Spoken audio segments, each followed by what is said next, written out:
Okay, good morning. Mukhang pang closing na ako. So, I honor you in debate, no?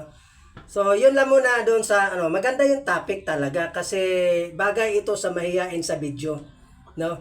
So, ako doon muna tayo sa manual, sinasabing record. Nung bago ako sa lifestyles kasi, no? So, tinuturo naman talaga, ibalikan ko lang yung kinuwento ni Ma'am Rosel na pagre-record, talagang take down no talaga. So ako yung ginagawa ko, halimbawa makilala ko sa 7-Eleven, o di lalagyan ko ng trademark 7-Eleven.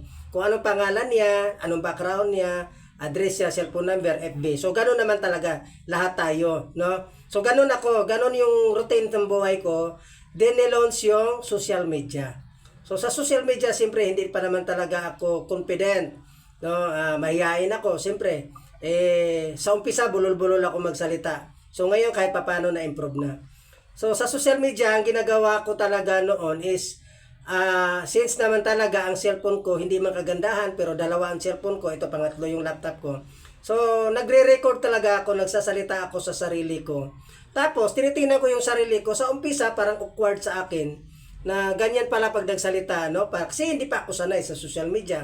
Pero deep inside, natutuwa ako. Feeling ko kasi artista ako eh. No?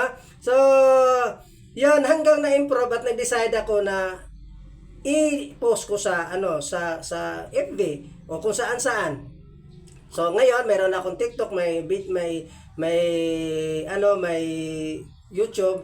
So dito sa video ni sinasabi na tinuturo ni The Diyos to grow talaga. Yung video na sinasabi na i-record yung sarili natin. Ako, is i-record ko yung sarili ko.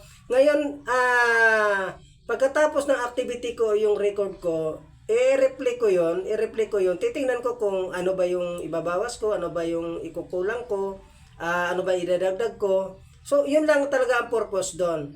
Pero alam ko namang nagagawa na lahat ito kasi lagi naman tayo nangangausap. Hindi naman to scripted but you need to exercise. At alam nyo yung tinuro ni The Diyos na ito ngayon, akmang-akma ito kung ikaw hindi pa ka lumalabas sa social media.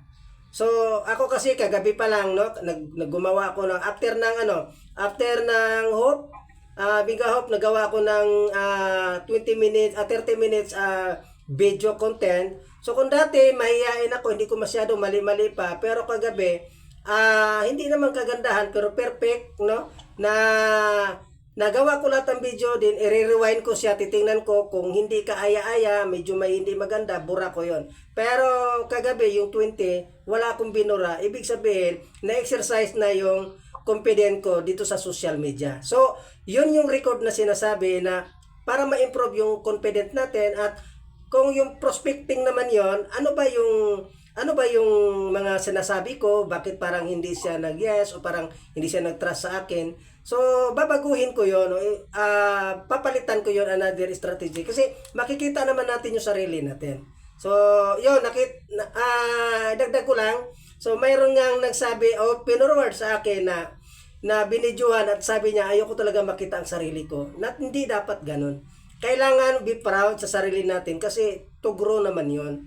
So, kailangan dito lakasan ng loob, 'di ba?